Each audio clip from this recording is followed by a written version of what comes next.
ನಮಸ್ಕಾರ. ಕರ್ನಾಟಕ ಧ್ವನಿಗೆ ಸ್ವಾಗತ. ಮಹೇಶ್ ಶೆಟ್ಟಿ ತಿಮ್ಮರೋಡಿ ಅವರ ಗಡೀಪಾರು ಆದೇಶಕ್ಕೆ ಹೈಕೋರ್ಟ್ ಮಧ್ಯಂತರ ತಡೆಯನ್ನು ನೀಡಿದೆ. ಮಹೇಶ್ ಶೆಟ್ಟಿ ತಿಮ್ಮರೋಡಿ ಅವರನ್ನು ದಕ್ಷಿಣ ಕನ್ನಡ ಜಿಲ್ಲೆಯಿಂದ 1 ವರ್ಷದ ಅವಧಿಗೆ ಗಡೀಪಾರು ಮಾಡಿ ಪುತ್ತೂರು ಸಹಾಯಕ ಆಯುಕ್ತರು ಹೊರಡಿಸಿರುವಂತಹ ಆದೇಶವನ್ನು ಅಕ್ಟೋಬರ್ 8ರವರೆಗೆ ಜಾರಿಗೊಳಿಸಬಾರದು ಅಂತ ಹೇಳಿ ಹೈಕೋರ್ಟ್ ಮಧ್ಯಂತರ ಆದೇಶವನ್ನು ನೀಡಿದೆ. ಈ ಸಂಬಂಧ ಪುತ್ತೂರು ಸಹಾಯಕ ಆಯುಕ್ತೆ ಸ್ಟೆಲ್ಲಾ ವರ್ಗೀಸ್ ಹೊರಡಿಸಿರುವಂತಹ ಗಡೀಪಾರು ಆದೇಶವನ್ನು ಪ್ರಶ್ನೆ ಮಾಡಿ ಮಹೇಶ್ ಶೆಟ್ಟಿ ತಿಮ್ಮರೋಡಿ ಅವರು ಸಲ್ಲಿಸಿದ್ದಂತಹ ರಿಟ್ ಅರ್ಜಿಯನ್ನು ನ್ಯಾಯಮೂರ್ತಿ CM ಪೂಣಚ್ಚ ಅವರಿದ್ದಂತಹ ರಜಾಕಾಲೀನ ಏಕಸದಸ್ಯ ನ್ಯಾಯಪೀಠ ಮಂಗಳವಾರ ವಿಚಾರಣೆಯನ್ನು ನಡೆಸಿತ್ತು.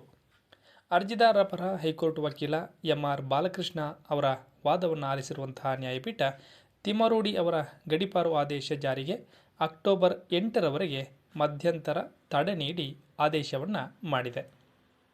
ಪ್ರತಿವಾದಿಗಳಾಗಿರುವಂತಹ ರಾಜ್ಯ ಗೃಹ ಇಲಾಖೆ ಕಾರ್ಯದರ್ಶಿ, ಪುತ್ತೂರು ಸಹಾಯಕ ಆಯುಕ್ತ, ಬಂಟ್ವಾಳ ಉಪವಿಭಾಗದ DYSP ಹಾಗೂ ಬೆಳ್ತಂಗಡಿ ಪೊಲೀಸ್ ಸಬ್ ಇನ್ಸ್ಪೆಕ್ಟರ್ಗೆ ನೋಟಿಸನ್ನು ಜಾರಿಗೊಳಿಸಲು ಆದೇಶ ಮಾಡಿ ವಿಚಾರಣೆಯನ್ನು ಮುಂದೂಡಿದೆ. ಅಷ್ಟಕ್ಕೂ ಈ ಅರ್ಜಿಯಲ್ಲಿ ಏನಿರೋದು ಅಂತಂದರೆ, ನನ್ನನ್ನು ರಾಯಚೂರು ಜಿಲ್ಲೆಯ ಮಾನ್ವಿ ತಾಲೂಕಿಗೆ ಗಡೀಪಾರು ಮಾಡಿ ಇದೇ 18ರಂದು ಆದೇಶ ಹೊರಡಿಸಿರುವುದು ಕಾನೂನು ಬಾಹಿರ ಮತ್ತು ಏಕಪಕ್ಷೀಯ ಕ್ರಮದಿಂದ ಕೂಡಿದೆ. ಆದ್ದರಿಂದ ಗಡೀಪಾರು ಆದೇಶವನ್ನು ರದ್ದು ಮಾಡಬೇಕು ಅಂತ ಹೇಳಿ ಮಹೇಶ್ ಶೆಟ್ಟಿ ತಿಮ್ಮರೋಡಿ ಅವರು ಅರ್ಜಿಯಲ್ಲಿ ಹೈಕೋರ್ಟ್ಗೆ ಕೇಳಿಕೊಂಡಿದ್ದರು. ಇನ್ನು ಮತ್ತೊಂದು ಪ್ರಕರಣಕ್ಕೆ ಸಂಬಂಧಪಟ್ಟ ಹಾಗೆ ಜಾಮೀನು ಅರ್ಜಿಯ ವಿಚಾರಣೆಯನ್ನು ಕೋರ್ಟ್ ಮುಂದೂಡಿರುವಂಥದ್ದು. ಸಾಕ್ಷಿ ದೂರುದಾರನಿಗೆ ಆಶ್ರಯ ನೀಡಿದ್ದ ಮಹೇಶ್ ಶೆಟ್ಟಿ ತಿಮ್ಮರೋಡಿ ಮನೆಯನ್ನು ಪರಿಶೀಲನೆ ಮಾಡುವಂತಹ ವೇಳೆ 2 ತಲವಾರು ಹಾಗೆ ಬಂದೂಕು ಪತ್ತೆಯಾಗಿದೆ ಅನ್ನುವಂತಹ ಕುರಿತು ಬೆಳ್ತಂಗಡಿ ಠಾಣೆಯಲ್ಲಿ ದಾಖಲಾಗಿರುವಂತಹ ಪ್ರಕರಣದಲ್ಲಿ ನಿರೀಕ್ಷಣಾ ಜಾಮೀನು ಕೋರಿ ಮಂಗಳೂರಿನ ಪ್ರಧಾನ ಜಿಲ್ಲಾ ಮತ್ತು ಸೆಷನ್ಸ್ ನ್ಯಾಯಾಲಯಕ್ಕೆ ಸಲ್ಲಿಕೆಯಾಗಿರುವಂತಹ ಅರ್ಜಿಯ ವಿಚಾರಣೆ ಅದು ಕೂಡ ಮಂಗಳವಾರ ನಡೆಯಿತು.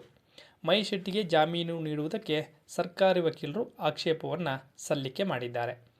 ಮಹೇಶ್ ಶೆಟ್ಟಿ ಪರವಾಗಿ ವಾದ ಮಂಡಿಸಿದಂತಹ ವಕೀಲ ದಿನೇಶ್ ಹೆಗ್ಡೆ ಉಳೆಪಾಡಿಯವರು ದಾಖಲಾದ ಈ ದೂರಿನ ಸಂಬಂಧ ಪುರಾವೆಗಳನ್ನು ಒದಗಿಸಲಾಗಿಲ್ಲ, ವಶಕ್ಕೆ ಪಡ್ಕೊಂಡಿರುವಂತಹ ಶಸ್ತ್ರಾಸ್ತ್ರಗಳ ಪೂರ್ತಿ ವಿವರಗಳನ್ನು ನೀಡಿಲ್ಲ, 2 ತಲವಾರು ಯಾವ ಸ್ಥಿತಿಯಲ್ಲಿದ್ದವು, ಎಷ್ಟು ಅಗಲ ಇದ್ದವು, ವಶಕ್ಕೆ ಪಡ್ಕೊಂಡಂತಹ ಸಂದರ್ಭದಲ್ಲಿ ಬಂದೂಕು ಯಾವ ಸ್ಥಿತಿಯಲ್ಲಿದೆ ಎಂಬುದನ್ನು ಕೂಡ ನಿರ್ದಿಷ್ಟಪಡಿಸಿಲ್ಲ, ಪತ್ತೆಯಾದ ಶಸ್ತ್ರಾಸ್ತ್ರಕ್ಕೆ ಸಂಬಂಧಿಸಿದಂತಹ ಇಂತಹ ವಿಚಾರಗಳು ಅವು ಶಸ್ತ್ರಾಸ್ತ್ರ ಕಾಯ್ದೆಯ ವ್ಯಾಪ್ತಿಗೆ ಬರುತ್ತದೋ ಅಥವಾ ಇಲ್ಲವೋ ಎಂಬುದನ್ನು ನಿರ್ಧರಿಸುವಲ್ಲಿ ಪ್ರಮುಖ ಪಾತ್ರವನ್ನು ವಹಿಸ್ತದೆ ಅಂತ ವಾದವನ್ನು ಮಾಡಿದರು. ಕೆಲವೊಂದು ಆಯುಧಗಳಿಗೆ ಶಸ್ತ್ರಾಸ್ತ್ರ ಕಾಯ್ದೆಯಡಿ ಪರವಾನಗಿ ಪಡೆಯುವಂಥ ಅಗತ್ಯ ಇಲ್ಲ, ಪತ್ತೆಯಾದ ಶಸ್ತ್ರಗಳ ಸಮಗ್ರ ವಿವರಣೆ ನೀಡದೆ ಶಸ್ತ್ರಾಸ್ತ್ರ ಕಾಯ್ದೆಯಡಿ ಪೊಲೀಸರು ದೂರು ದಾಖಲಿಸಿಕೊಳ್ಳುವಂತಿಲ್ಲ, ಶಸ್ತ್ರಾಸ್ತ್ರ ದೋಷಪೂರಿತವಾಗಿದ್ದರೆ ಅಥವಾ ಬಳಕೆಗೆ ಯೋಗ್ಯವಲ್ಲದೇ ಇದ್ದರೆ FIR ದಾಖಲೆ ಮಾಡಿಕೊಳ್ಳುವುದರಲ್ಲಿ ಯಾವುದೇ ಅರ್ಥವಿಲ್ಲ, ಈ ಅಪರಾಧಕ್ಕೆ 2 ರಿಂದ 7 ವರ್ಷದವರೆಗೆ ಮಾತ್ರ ಶಿಕ್ಷೆಯನ್ನು ವಿಧಿಸಲಿಕ್ಕೆ ಅವಕಾಶ ಇದೆ. ಹಾಗಾಗಿ ಈ ಪ್ರಕರಣದಲ್ಲಿ ಮಹೇಶ್ ಶೆಟ್ಟಿ ಅವರಿಗೆ ಜಾಮೀನು ಮಂಜೂರು ಮಾಡಬಹುದು ಅಂತ ಹೇಳಿ ಅವರು ವಾದವನ್ನು ಮಂಡಿಸಿದರು.